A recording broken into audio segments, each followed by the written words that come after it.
왜냐면 우리 시청자분들이 다 아는 것 같지만 잘 몰라요. 그 칼빈슨 항모는 미국이 가진 항모 중에서 가장 최신형이고 무거운 니미츠급이라 그래서 원자력 항공모함이에요. 원자력 항공모함. 여기에는 원자력 항공모함에 4개의 비행팀이 있습니다. 그러니까 공중급유기, 정찰기, 전투기를 합친 이런 4개의 비행팀이 있어요. 전투기만 F-18을 60대 싣고 있고 공중급유기에다가 정찰기에다가 또 주변에는 순양함과 구축함을 거느리고 다니는 말 그대로 국가급 무장에 해당되는 세계 최강의 전쟁 억제력이라고 할 수 있는 것이죠.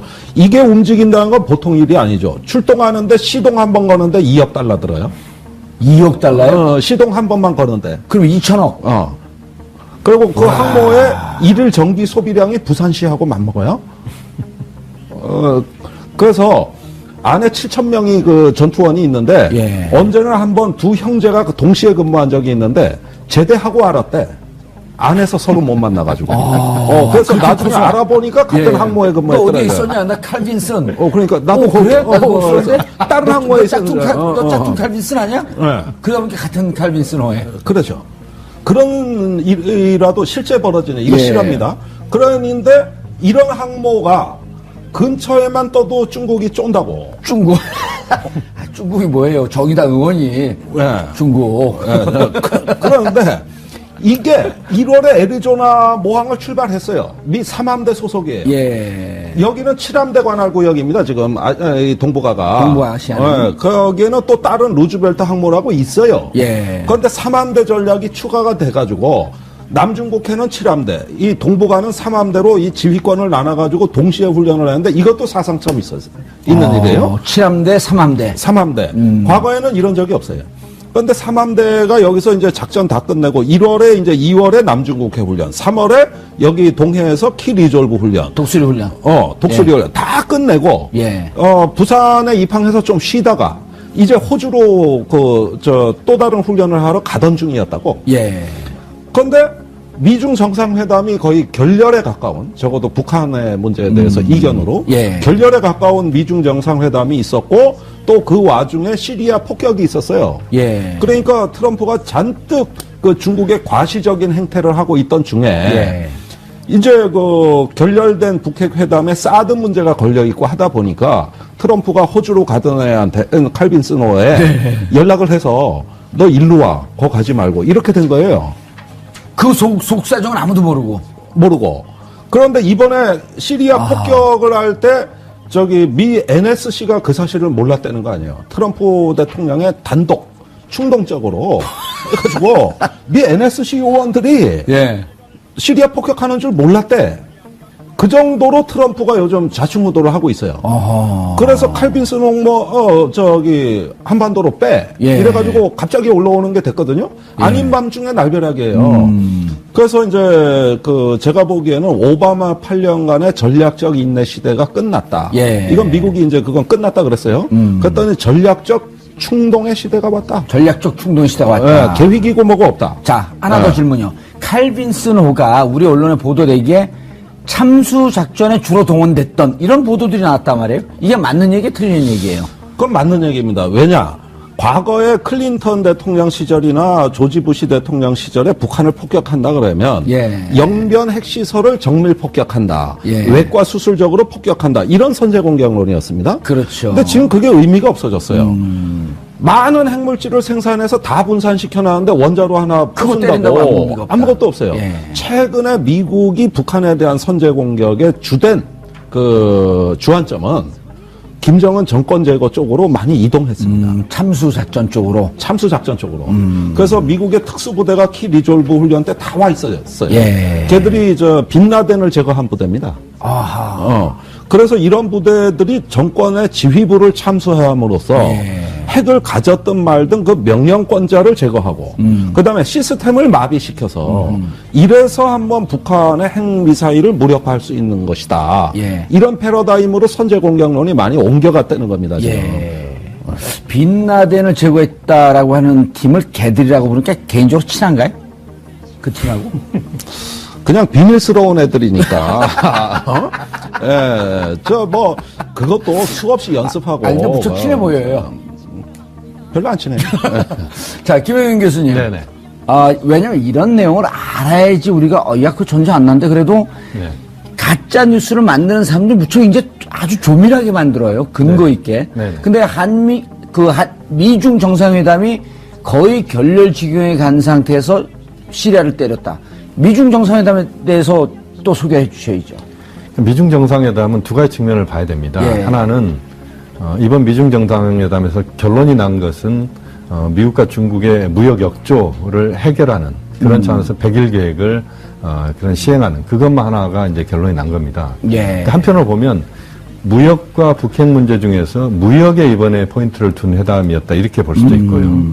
또 하나는 이건 지금 알려져 있는 건 아닙니다만 북핵 문제에 대해서 합의를 보기가 너무 어려우니 예. 북핵 문제는 조금 뒤로 미루자. 다만 중국이 좀 더 적극적으로 나서서 북한을 한번 설득해봐라. 미국은 강하게 북한을 압박을 하겠다. 그래서 양동작전을 한번 펼쳐보자. 그래서 예. 이번에 보면 지금 우다웨이 중국 지금 북핵 특별대표가 지금 한국에 와 있습니다. 그렇죠. 제가 우다웨이. 오늘 만났습니다. 만나셨어요? 예, 예. 이따 좀 만난 이야기 좀 듣고 싶은데. 재밌는 얘기 많습니다. 그런가요? 김종대 의원이 가서 만나셨어요? 우리 심상정 후보를 찾아온 건데 내가 꼽사를 그렇죠. 거예요. 사진에 네. 그 사진에 나왔더라고요, 그게. 네. 우다웨이하고 심상정 후보하고 만나는 장면이. 제가 그 옆에 있었어요. 그래도 그 사진이 안 나왔죠? 제가 후보가 아닌데 뭐 자꾸 그런 이상한 질문하고 조금만 더 그러십니까? 말씀 좀 드려보면. 예. 그래서 지금 미국은 강경, 예. 그다음에 중국은 북한을 최대한 한번 설득을 해보자. 설득을 해보자. 이런 정도로 현재는 좀 정리된 것이 아닌가. 다만 미국 입장에서는 지금 칼빈 스노 이야기도 나왔습니다만 어쨌든 북한을 최대한 압박해서 6차 핵실험을 일단 막아야 된다. 예. 또 중국 입장에서도 6차 핵실험 막아야 된다. 그런데 중국은 우다이 대표가 아마 한국 거쳐서 평양을 갈 가능성도 좀 있다고 보는데요. 그래서 이번 미중 정상회담에서 트럼프는 이런 생각을 하더라. 그러니 니들도 좀 자제해라. 자제하고 좀 더 시간을 두고 문제를 좀 풀어보자. 예. 이렇게 좀 중국은 좀 접근하는 것 같고 미국은 북한에 대해서 계속 압박하면서 6차 핵실험을 또는 ICBM 발사 뭐 쉽지는 않은 것 같습니다만 이것들을 좀 억제시키는 이런 쪽으로 현재는 좀 미중이 역할을 하고 있는 것 아닌가. 예. 그렇게 좀 판단이 됩니다. 교수님, 그런데 2월에 그 미사일 실험할 때 2월이 김정일 생일이 있지 않았었습니까? 2월 16일이었습니다. 2월 16일이었잖아요. 그리고 네. 그 역사적으로 보면, 전례를 보면 네. 그 중요한 국경일이란 말이에요. 북한에서 보기에는. 그렇죠. 김일성 생일이 2월 16일 앞두고 역대 계속 보면은 그 미사일 실험을 했단 말이에요. 네. 그리고 그때도 1월서부터 미사일 실험하겠다고 계속 예고를 했었고. 네네. 이번은 또 4월 15일이 김일성 생일인데 네. 그 앞두고 미사일 실험한다고 또 예고를 하지 않았습니까? 지금 이제 예고를 정확하게 했다 이렇게 보기보다는요. 예. 이번 신년사에서부터 이제 김정은 위원장이 대륙간 탄도미사일 능력을 지금 북한이 확보하고 있다 이런 이야기 좀 예. 있었습니다. 그러니까 북한 내부적으로 어쨌든 김일성 생일을 앞두고 축포 성격의 예. 내부 결속용으로서 어떤 6차 핵실험 가능성도 있죠. 대체적으로 해왔잖아요. 예, 그렇게. 그렇습니다. 예. 다만 이제 문제는 뭐냐면 워낙 지금 상황은 지금 김정도 의원 잘 설명하셨습니다만 여러 가지 지금 북한으로서는 상당한 위기의식을 좀 느낄 수 있는 그런 여러 정황들이 지금 발생하고 있고 예. 미국이 또 압박을 가하고 있고 아하. 중국은 또 대화를 또 좀 더 해야 되는 그런 끌어내고 이야기를 있고. 하고 있고 예. 이런 상황에서 북한이 행동을 해버리면 중국도 좀 멀쑥해지고 중국 입장도 좀 체면이 안 서는 거죠. 예. 그러니까 미국의 페이스대로 또 끌려갈 수도 있고 이런 차원에서 본다면 북한도 상당히 지금은 심사숙고하고 있는 건 아닌가. 심사숙고하는 상황이다. 네. 예. 근데 저는 뭐 이제 군사적으로 혹은 이제 외교적으로는 잘 모르겠는데 좀 정치 경제적으로 보자면 이 칼빈슨함의 항로를 돌린 것이 상당히 좀 효과를 보고 있는 것이 아닌가라는 그런 생각이 듭니다. 그러니까 일단은 지금 이제 불과 얼마 전까지 우리 한국 입장에서는 사드 배치가 관건이고 대선 후보들도 사드 배치에 대해서 갈리고 그랬었는데 이제 칼빈슨함 돌려주고 그런 이 북폭 위기나 이런 게 나오면서 갑자기 이제 주자들이 사드에 대해서 이제 지금 문재인 후보도 입장이 좀 바뀌지 않았습니까? 그러니까 이렇게 그러면서 교통 정리가 일거에 지금 안철수 후보는 그 전에 됐었고, 그러니까 사드 배치는 이제 어떤 이제 국민 정서 이런 위기 상황에서 이제 논외가 돼버리는 그런 상황으로 완전 국면 전환이 되어버렸고 고정적으로 결정된 상황. 네. 그리고 중국하고도 그러니까 사드를 두고 사실은 이제 북한과의 역할 문제가 아니라 사드를 두고 이렇게 갈등이 있는 그런 국면인데 지금 이렇게 돌려지고 오히려 중국 우다웨이가 북한에 이제 평양에 간다라는 얘기도 나오면서 어떤 이제 중국이 중간자적 역할을 하는 어떤 그런 형태로 지금 이제 바뀌고 있고 예. 그리고 지금 북한 입장에서는 계속 지금 이제 기싸움은 하고 있지만 만약에 이 4월 15일을 넘어가는 동안에 실험이 없다면 그러면 미국에 의해서 실험을 안 한 것처럼 되어버리는 이제 그런 그 효과도 또 있을 것 같아서 그래서 지금 전체적으로 봤을 때는 이 협상 이제 이 트럼프가 다른 건 몰라도 협상은 잘한다라는 이제 그런 얘기를 했지 않습니까? 예, 그런데 칭찬하면 더 잘할 것 같아요. 현재 국면에서는 예. 이상하게 어떤 그 미국의 어떤 그 강경 노선 그리고 트럼프가 가지는 그런 어떤 즉흥성, 그다음 시리아 이런 요소가 있어가지고 트럼프 페이스로 가는 것 아닌가라고 그렇게도 보이기도 하거든요. 알겠습니다. 우선 칼빈슨 항모의 너무나 비정상적인 이동입니다. 오호. 아니, 이 칼빈슨호가 애리조나 모항을 출발한 게 올해 1월입니다. 예. 그래가지고 이제 칼빈슨호가 어떤 밴지는 좀 먼저 소개를 좀 해주세요. 왜냐면 우리 시청자분들이 다 아는 것 같지만 잘 몰라요. 칼빈슨 항모는 미국이 가진 항모 중에서 가장 최신형이고 무거운 니미츠급이라 그래서 원자력 항공모함이에요. 원자력 항공모함. 여기에는 원자력 항공모함에 4개의 비행팀이 있습니다. 그러니까 공중급유기, 정찰기, 전투기를 합친 예. 이런 4개의 비행팀이 있어요. 전투기만 F-18을 60대 싣고 있고 공중급유기에다가 정찰기에다가 또 주변에는 순양함과 구축함을 거느리고 다니는 말 그대로 국가급 무장에 해당되는 세계 최강의 전쟁 억제력이라고 할 수 있는 것이죠. 이게 움직인다는 건 보통 일이 아니죠. 출동하는데 시동 한 번 거는데 2억 달러 들어요. 2억 달러요? 시동 한 번만 거는데. 그럼 2천억. 그리고 그 항모의 일일 전기 소비량이 부산시하고 맞먹어요. 그래서 안에 7,000명이 그 전투원이 있는데 예. 언제나 한번 두 형제가 동시에 근무한 적이 있는데 제대하고 알았대. 안에서 서로 못 만나가지고.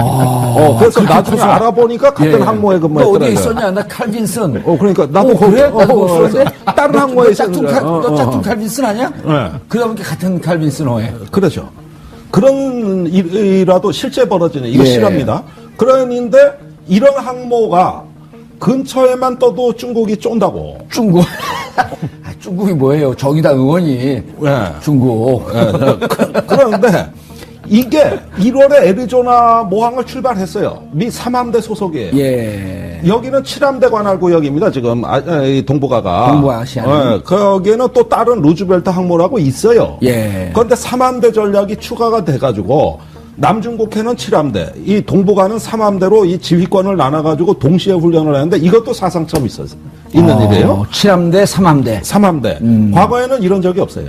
그런데 3함대가 여기서 이제 작전 다 끝내고 1월에 이제 2월에 남중국해 훈련, 3월에 여기 동해에서 키 리졸브 훈련, 독수리 훈련. 독수리 예. 훈련 다 끝내고 예. 부산에 입항해서 좀 쉬다가 이제 호주로 또 다른 훈련을 하러 가던 중이었다고. 예. 그런데 미중 정상회담이 거의 결렬에 가까운, 적어도 북한의 문제에 대해서 이견으로 예. 결렬에 가까운 미중 정상회담이 있었고 또 그 와중에 시리아 폭격이 있었어요. 예. 그러니까 트럼프가 잔뜩 그 중국의 과시적인 행태를 하고 있던 중에 예. 이제 그 결렬된 북핵 회담에 사드 문제가 걸려 있고 하다 보니까 트럼프가 호주로 가던 애한테 칼빈슨호에 연락을 해서 너 일로 와, 거 가지 말고 이렇게 된 거예요. 그 속사정은 아무도 모르고. 그런데 이번에 시리아 폭격을 할 때 미 NSC가 그 사실을 몰랐다는 거 아니에요. 트럼프 대통령의 단독 충동적으로 해가지고 미 NSC 요원들이 예. 시리아 폭격하는 줄 몰랐대. 그 정도로 트럼프가 요즘 좌충우돌을 하고 있어요. 그래서 칼빈슨 홍모 한반도로 빼 예. 이래가지고 갑자기 올라오는 게 됐거든요. 아닌 밤중에 날벼락이에요. 그래서 이제 제가 보기에는 오바마 8년간의 전략적 인내 시대가 끝났다. 예. 이건 미국이 이제 그건 끝났다 그랬어요. 그랬더니 전략적 충동의 시대가 왔다. 전략적 충동 시대가 왔다. 계획이고 뭐가 없다. 자, 하나 더 질문이요. 칼빈슨호가 우리 언론에 보도되기에 참수 작전에 주로 동원됐던 이런 보도들이 나왔단 말이에요. 이게 맞는 얘기, 틀린 얘기예요? 그건 맞는 얘기입니다. 왜냐? 과거에 클린턴 대통령 시절이나 조지 부시 대통령 시절에 북한을 폭격한다 그러면 영변 핵시설을 정밀 폭격한다. 외과 수술적으로 폭격한다. 이런 선제 공격론이었습니다. 그렇죠. 근데 지금 그게 의미가 없어졌어요. 많은 핵물질을 생산해서 다 분산시켜 놨는데 원자로 하나 부순다고 아무것도 없어요. 최근에 미국이 북한에 대한 선제 공격의 주된 그 주안점은 김정은 정권 제거 쪽으로 많이 이동했습니다. 참수 작전 쪽으로. 참수 작전 쪽으로. 그래서 미국의 특수부대가 키 리졸브 훈련 때 다 와 있었어요. 걔들이 빈라덴을 제거한 부대입니다. 아하. 그래서 이런 부대들이 정권의 지휘부를 참수함으로써 핵을 가졌든 말든 그 명령권자를 제거하고 그다음에 시스템을 마비시켜서 이래서 한번 북한의 핵미사일을 무력화할 수 있는 것이다. 이런 패러다임으로 선제 공격론이 많이 옮겨갔다는 겁니다. 지금. 빈라덴을 제거했다라고 하는 팀을 걔들이라고 부르니까 개인적으로 친한가요? 그 팀하고? 그냥 비밀스러운 애들이니까. 그것도 수없이 연습하고. 아니, 근데 무척 친해 보여요. 별로 안 친해요. 자, 김영윤 교수님. 네네. 왜냐면 이런 내용을 알아야지 우리가, 야, 그 존재 안 나는데 그래도 가짜 뉴스를 만드는 사람들이 무척 이제 아주 조밀하게 만들어요. 근거 있게. 근데 미중 정상회담이 거의 결렬지경에 간 상태에서 시리아를 때렸다. 미중 정상회담에 대해서 또 소개해 주셔야죠. 미중 정상회담은 두 가지 측면을 봐야 됩니다. 하나는 이번 미중 정상회담에서 결론이 난 것은 미국과 중국의 무역 역조를 해결하는 그런 차원에서 100일 계획을 그런 시행하는 그것만 하나가 이제 결론이 난 겁니다. 한편으로 보면 무역과 북핵 문제 중에서 무역에 이번에 포인트를 둔 회담이었다 이렇게 볼 수도 있고요. 또 하나는 이건 지금 알려져 있는 건 아닙니다만 북핵 문제에 대해서 합의를 보기가 너무 어려우니 북핵 문제는 조금 뒤로 미루자. 다만 중국이 좀 더 적극적으로 나서서 북한을 한번 설득해봐라. 미국은 강하게 북한을 압박을 하겠다. 그래서 양동작전을 한번 펼쳐보자. 그래서 이번에 보면 지금 우다웨이 중국 지금 북핵 특별대표가 지금 한국에 와 있습니다. 그렇죠. 제가 오늘 만났습니다. 만나셨어요? 이따 좀 만난 얘기 좀 듣고 싶은데. 재밌는 얘기 많습니다. 그런가요? 김종대 의원이 가서 만나셨어요? 우리 심상정 후보를 찾아온 건데 내가 꼽사리. 그렇죠. 사진에 그 사진에 나왔더라고요, 그게. 우다웨이하고 심상정 후보하고 만나는 장면이. 제가 그 옆에 있었어요. 그래도 그 사진이 안 나왔죠? 제가 후보가 아닌데. 뭐 자꾸 그런 이상한 질문하고 그러십니까? 말씀 좀 드려보면. 그래서 지금, 미국은 강경. 그 다음에 중국은 북한을 최대한 한번 설득을 해보자. 이런 정도로 현재는 좀 정리된 것이 아닌가. 다만, 미국 입장에서는 지금 칼빈 스노 이야기도 나왔습니다만 어쨌든 북한을 최대한 압박해서 6차 핵실험을 일단 막아야 된다. 또 중국 입장에서도 6차 핵실험 막아야 된다. 그런데 중국은 우다이 대표가 아마 한국 거쳐서 평양을 갈 가능성도 좀 있다고 보는데요. 그래서 이번 미중 정상회담에서 트럼프는 이런 생각을 하더라. 그러니 니들도 좀 자제해라. 자제하고 좀 더 시간을 두고 문제를 좀 풀어보자. 이렇게 좀 중국은 좀 접근하는 것 같고 미국은 북한에 대해서 계속 압박하면서 6차 핵실험을 또는 ICBM 발사 뭐 쉽지는 않은 것 같습니다만 이것들을 좀 억제시키는 이런 쪽으로 현재는 좀 미중이 역할을 하고 있는 것 아닌가. 그렇게 좀 판단이 됩니다. 교수님, 그런데 2월에 그 미사일 실험할 때 2월이 김정일 생일이 있지 않았었습니까? 2월 16일이었습니다. 2월 16일이었잖아요. 그리고 그 역사적으로 보면 전례를 보면 그 중요한 국경일이란 말이에요. 북한에서 보기에는 김일성 생일이 2월 16일 앞두고 역대 계속 보면은 그 미사일 실험을 했단 말이에요. 그리고 그때도 1월서부터 미사일 실험하겠다고 계속 예고를 했었고 이번엔 또 4월 15일이 김일성 생일인데 그 앞두고 미사일 실험한다고 또 예고를 하지 않았습니까? 지금 이제 예고를 정확하게 했다 이렇게 보기보다는요. 이번 신년사에서부터 이제 김정은 위원장이 대륙간 탄도미사일 능력을 지금 북한이 확보하고 있다 이런 이야기를 좀 했었습니다. 그러니까 북한 내부적으로 어쨌든 김일성 생일을 앞두고 축포 성격의 내부 결속용으로서 어떤 6차 핵실험 가능성도 있죠. 대체적으로 해왔잖아요. 그렇습니다. 다만 이제 문제는 뭐냐면 워낙 지금 상황은 지금 김정도 의원 잘 설명하셨습니다만 여러 가지 지금 북한으로서는 상당한 위기의식을 좀 느낄 수 있는 그런 여러 정황들이 지금 발생하고 있고 예. 미국이 또 압박을 가하고 있고 중국은 또 대화를 또 좀 더 해야 되는 그런 이야기를 하고 있고 예. 이런 상황에서 북한이 행동을 해버리면 중국도 좀 멀숙해지고 중국 입장도 좀 체면이 안 서는 거죠. 예. 그러니까 미국의 페이스대로 또 끌려갈 수도 있고 이런 차원에서 본다면 북한도 상당히 지금은 심사숙고하고 있는 건 아닌가. 심사숙고하는 상황이다. 네. 예.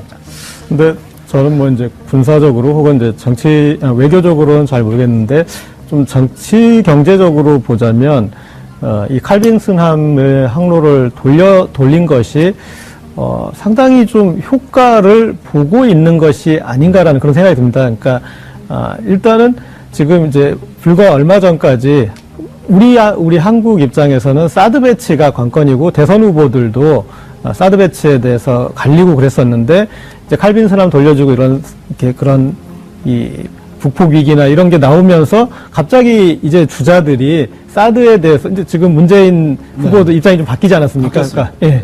이렇게 그러면서 교통 정리가 일거에 지금 안철수 후보는 그 전에 됐었고, 그러니까 사드 배치는 이제 어떤 이제 국민 정서 이런 위기 상황에서 이제 논외가 돼버리는 그런 상황으로 완전 국면 전환이 되어버렸고.